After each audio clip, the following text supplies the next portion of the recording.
Hi, I'm James. And I'm Awn. And we have created the world's first virtual museum of emancipation. This resource is designed to educate and inspire visitors to join the global fight to eradicate modern slavery, one of the world's most pressing problems. With EPIC's help, we would like to keep improving our museum. Our prototype is a VR experience aimed at accounting students because we are accountants first. But we would like to expand the content to make it more widely relevant. We'd also like to make it across platforms to have a flat screen mode as well, and improve the awareness of the existence of the resource, which we will provide free for everybody to use. In this video, we would like to share with you how we have developed the museum and show you some of the highlights so far. But first, some background on ourselves. I'm an associate professor here at the Business School at Macquarie University in Sydney, Australia. My research papers have been cited over 1,500 times, and I've received over $1 million in research grants. My work is in social and environmental accounting, particularly energy, water and human rights, and now modern slavery. I've also been interested in computer graphics for many years, beginning with Cinema 4D and then Houdini and now Unreal. I've taken a few courses in game design and computer science here at the university, but mostly worked on personal projects. I was finally able to integrate my personal passion with my professional life when I began working with my student, Awn. So my career started as an accountant in Pakistan before moving to Australia and pursuing my PhD at Macquarie University. I've always been fascinated by technology and how it can be integrated into business education to create mindset change. I have been working with Unreal for the last few years since my master's project, where Dr. James and I explored how Unreal could be used to visualize sustainability data. I'm proud to say this research has now been published in an A-ranked accounting journal, that's Mandatory Accountancy Research. For the next phase of Awn's research, which is his PhD, we decided to focus on modern slavery. Eradicating modern slavery is a key research topic here at Macquarie. We host events, we have a think tank, and we work with NGOs in this space. For example, just down the hall, one of my colleagues, Professor John Dumay, who's a world expert in the reporting around modern slavery, works every year with Be Slavery Free, an NGO to create the chocolate scorecard.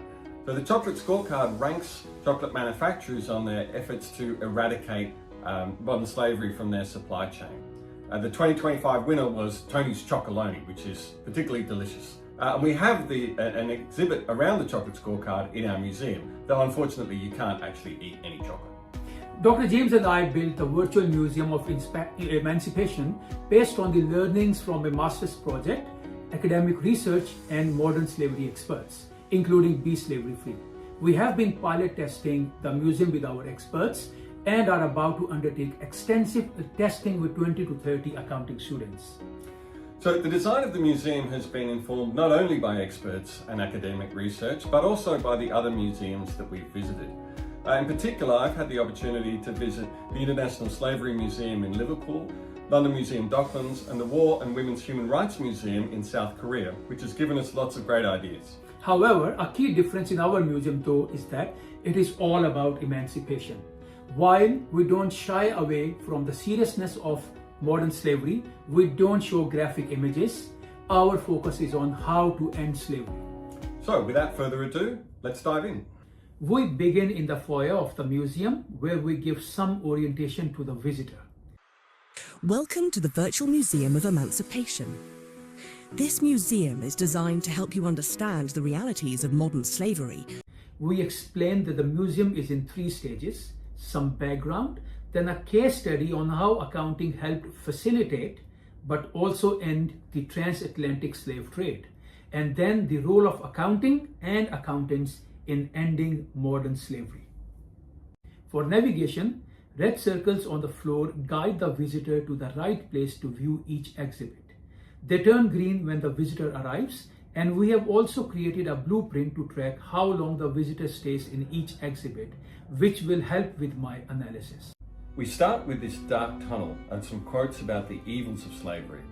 This part was inspired by the War and Women's Human Rights Museum in Seoul, which begins with some artworks that set an emotional tone before showing exhibits with facts and information. After the tunnel, the visitor enters the Hall of Heroes with contrasting bright light and upbeat music.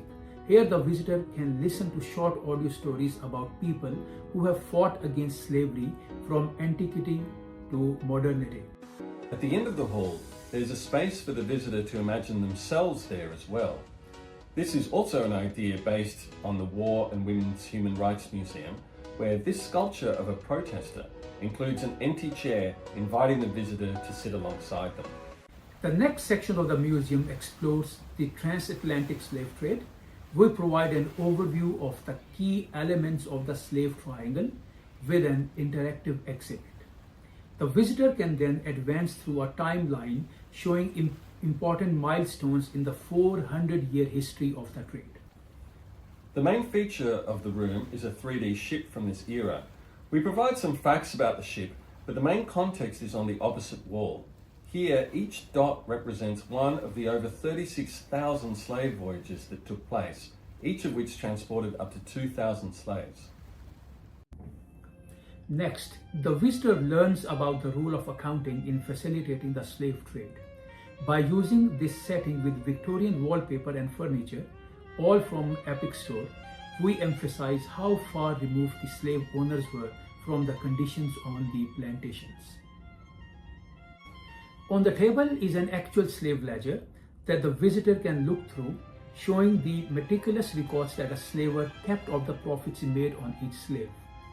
We continue our journey through looking at the insurance records of the time before going to an artwork that shows the dehumanizing impact of reducing individual, complex lives to a single number. Having established how accounting can facilitate slavery, we then explore how accounting can help end it. We show the £20 million in gold bars that the UK government paid to slave owners in compensation in the 1833 Abolition Act, and let the user guess how many bars it is. But the highlight of the room is a 3D replica model we created of the Wilberforce table, where the 1833 Act was drafted. I saw the original when I visited the London Docklands Museum in the UK. We now move into the final section of the museum, which highlights how the visitors can help end modern slavery.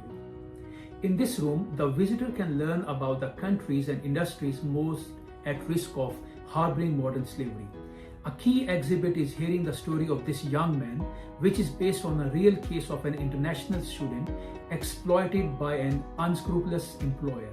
We pose the question to the visitor of what they could do to help, a question we will answer in the final two rooms of the museum. The visitor then encounters initiatives that are particularly relevant to accountants, including modern slavery reporting rules and examples of real-life reports. We also show visitors the chocolate scorecard, which, as I mentioned, is an initiative started by Be Slavery Free, one of our expert advisors. In our final room, we showcase different ways that accountants can help end modern slavery, as experts, detectives, as allies, and as educators. We also highlight key resources where our international student in the previous room could turn for help. We close by returning to the idea of our visitor as a hero, fighting for emancipation and wishing them well in their journey. So that's our prototype. As you've seen, we've got lots for visitors to explore and also lots to learn from the next phase of Awn's PhD. In the next few weeks, I will put the finishing touches on the museum and will have 20 to 30 students through the experience for testing. For each student, I will capture quantitative data of visit times for each experience, as well as qualitative data via a series of interview questions, which I will then analyze using various research tools like NVivo. Which brings us to our Epic Mega Grants request. While we're proud of what we've achieved so far, we know we have much further to go.